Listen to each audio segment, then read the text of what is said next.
British एक ऐसा देश जिसने लगभग आधी दुनिया पर राज किया है और जिस देश में आज भी सूरज नहीं डूबता है। दोस्तों, ब्रिटिश ने लगभग आधी दुनिया पर अपना राज कायम किया है, लेकिन ब्रिटिशर्स ने जहाँ जहाँ राज किया है उन देशों के लोग आज भी जिंदा तो हैं, लेकिन सुकून की जिंदगी नहीं जी रहे हैं, क्योंकि ब्रिटिशर्स तो यहाँ से और दूसरे देशों से अपने देश वापिस चले गए, लेकिन वो कुछ ऐसी जड़ें बो गए जिससे आज भी उन देशों के लोग सुकून से नहीं जी रहे हैं। सबसे पहले हम इंडिया को ही देख लेते हैं। इंडिया का पार्टीशन ब्रिटिशर्स ने ऐसा किया जिसकी वजह से आज भी इंडिया और पाकिस्तान एक दूसरे के खून के प्यासे रहते हैं। जैसे कश्मीर, ब्रिटिशर्स की वजह से कश्मीर का मुद्दा आज भी इंटरनेशनल मुद्दा बना हुआ है।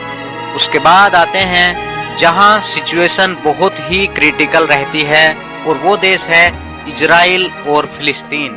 दोस्तों, फिलिस्तीन जब से आजाद हुआ है तब से इजराइल और फिलिस्तीन की जंग चलती आ रही है। यहाँ पर कभी कोई पीसफुल सॉल्यूशन नहीं निकलता है, लेकिन इजराइल और फिलिस्तीन में लड़ाई है किस बात की? आइए आज हम यही समझते हैं। दोस्तों, 1993 ये वो साल था जब इजराइल और फिलिस्तीन बहुत करीब आ गए थे एक दूसरे के कोई पीसफुल सॉल्यूशन निकालने के लिए। लेकिन क्या हुआ, जो इसके बाद हालात बद से बदतर होते चले गए और आज इनके बीच में युद्ध रुकने का नाम नहीं ले रहे हैं। अगर हम इस इजराइल और फिलिस्तीन के युद्ध का कारण जानना चाहते हैं तो इतिहास को समझना बहुत जरूरी है। इसलिए आज के वीडियो में आइए जानते हैं डिटेल में कि क्या कह रही है हिस्ट्री इन दोनों देशों की, कैसे जन्म हुआ इजराइल देश का और कैसे शुरुआत हुई इजराइल और फिलिस्तीन के बीच कॉन्फ्लिक्ट की। दोस्तों, ये शुरुआत आज से हजारों साल पहले होती है। आप लोगों ने ये तो सुना ही होगा कि कैसे हिटलर ने कितनी बुरी तरीके से ट्रीट किया था ज्यूज को। लेकिन क्या आप ये जानते हैं कि ज्यूज के खिलाफ हो रहे अत्याचार एक्चुअली में हजारों साल पुराने हैं। कहा जाता है कि जीसस क्राइस्ट का जन्म एक ज्यूज फैमिली में हुआ था, और कुछ क्रिश्चियंस मानते हैं कि कुछ ज्यूज जीसस क्राइस्ट को क्रूसीफाई करवाना चाहते थे। ये एक ऐसी विचारधारा थी जो अगले कई सालों तक, दशकों तक, सेंचुरीज तक रह गई क्रिश्चियंस के बीच में। और जब क्रूसेड्स हुए आज से करीब 1000 साल पहले, तो वहाँ पर भारी संख्या में क्रिश्चियंस ने ज्यूज को मारा। उस जमाने में ज्यूज के खिलाफ बहुत ही झूठी अफवाह फैलाई जाती थी कि कैसे क्रिश्चियंस के बच्चों का खून पी लेते हैं या फिर रिलीजियस रिचुअल्स के लिए इस्तेमाल करते हैं। ऐसी चीजों से नफरत बहुत ज्यादा थी ज्यूज के खिलाफ। जितना ज्यूज को हेट सहना पड़ा है, शायद ही किसी और रिलीजियन को पिछले 1000 सालों में इतना सहना पड़ा होगा। 1800 के बाद से ये जो नफरत थी ज्यूज के खिलाफ, ये ना सिर्फ रिलीजियस रीजन की वजह से थी, बल्कि ज्यूज को एक अलग एथनिसिटी भी करके देखा जाने लगा। इन्हीं सब रीजन्स की वजह से लेट 1800 के समय तक दुनिया भर में रहने वाले ज्यूज के अंदर ऐसी भावनाएं जागने लगी कि कोई भी देश हमें अपना नहीं मानता। अगर हमें सुकून से जिंदा रहना है तो हमें अपना एक खुद का देश बनाना पड़ेगा, एक ज्यूज कंट्री बनानी पड़ेगी। और दुनिया भर के ज्यूज स्कॉलर्स एक अलग देश की मांग उठाने लगे कि ज्यूज को एक अपनी अलग कंट्री मिलनी चाहिए। याद रहे, उस समय ना कोई इजराइल था, ना कोई गाजा था और ना कोई वेस्ट बैंक था। ये सारा एरिया पूरा फिलिस्तीन था जो ओटोमन एम्पायर के अंडर आता था। और ओटोमन एम्पायर के अंदर क्रिश्चियंस, मुस्लिम्स, ज्यूज मोर और लेस एक दूसरे के साथ पीसफुली रहते थे, कोई झगड़ा नहीं होता था। उसके पीछे एक रीजन ये भी हो सकता है कि ये जमीन ज्यादातर खाली पड़ी थी, बहुत कम सेटलमेंट्स थी इस जमीन के अंदर और पॉपुलेशन बहुत ही कम थी इस एरिया की। अब हम फास्ट फॉरवर्ड करते हैं, साल 1915 में वर्ल्ड वार फर्स्ट चल रही है। ब्रिटिश, फ्रांस और अरब रिवॉल्यूशनरीज ओटोमन एम्पायर के खिलाफ जंग लड़ रहे हैं। ब्रिटिशर्स यहाँ पर बड़ी चालाकी करते हैं। वो कहते हैं अरब रिवॉल्यूशनरीज को कि तुम हमें सपोर्ट करो ओटोमन एम्पायर को हराने में, और हम तुम्हें फिलिस्तीन का एरिया दे देंगे। और अरब रिवॉल्यूशनरीज लड़ाई लड़ रहे हैं एक यूनिफाइड अरब कंट्री बनाने के लिए। ये अरब रिवॉल्यूशनरीज चाहते हैं कि सीरिया से लेकर यमन तक एक अरब देश बने। ब्रिटिश लोग सेम चीज प्रॉमिस करते हैं ज्यूज को कि हम तुम्हारा अपना अलग से ज्यूज देश बनाने में मदद करेंगे फिलिस्तीन के पास। ब्रिटिशर्स ऐसा क्यों करते हैं? वो ऐसा इसलिए करते हैं ताकि अमेरिकन ज्यूज को अपीज कर सकें और अमेरिका की पॉलिटिक्स पर अपना इन्फ्लुएंस जमा सकें। लेकिन रियलिटी में ब्रिटिश ने फ्रांस के साथ पीछे से एक सीक्रेट डील कर दी।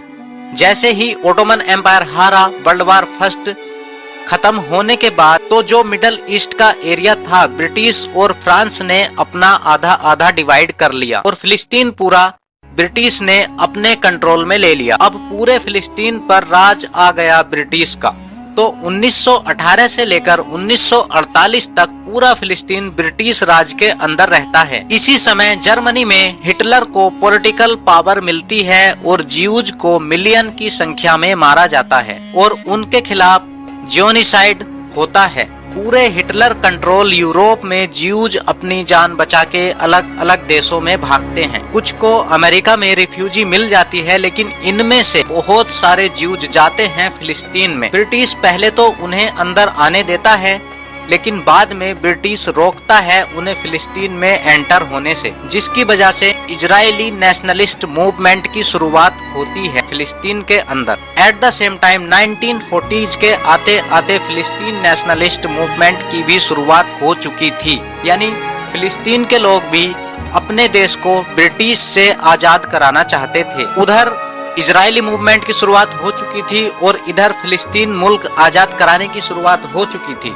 1948 में ब्रिटिश राज अपने हाथ जोड़ लेता है और कहता है कि बस बहुत हुआ, अब नहीं होता मुझसे और मैं यहाँ से निकलता हूँ। तुम ज्यूज लोग अपना एक अलग देश बना लो और तुम फिलिस्तीन लोग भी आज से आजाद हो, लेकिन मैं ये बंटवारा, मैं ये डिवाइडेंड नहीं कर सकता, अब मुझे यहाँ से जाना है। तो ब्रिटिशर्स फिलिस्तीन और ज्यूज को ऐसे ही छोड़कर चले गए। उसके बाद जब फिलिस्तीनियों में और ज्यूज में क्रूसेड्स हुए तो ये रेस्पॉन्सिबिलिटी आई यूनाइटेड नेशन के पास। यूनाइटेड नेशन एक पार्टीशन प्लान बनाता है कि कितना एरिया फिलिस्तीन में ज्यूज कंट्री बनाने के लिए दिया जाए और कितना एरिया फिलिस्तीन को दिया जाए। 1947 में ये United nation partition plan release किया जाता है।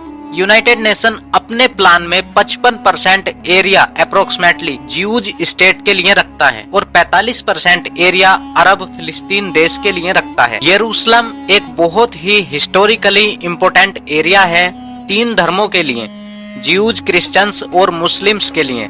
तो यूनाइटेड नेशन डिसाइड करता है कि यरूशलेम इंटरनेशनल कंट्रोल में रहेगा। ज्यूज लोग इस प्लान को स्वीकार कर लेते हैं और वो अपने नए देश का नाम रखते हैं इजराइल और यहाँ जन्म होता है इजराइल देश का 1948 में।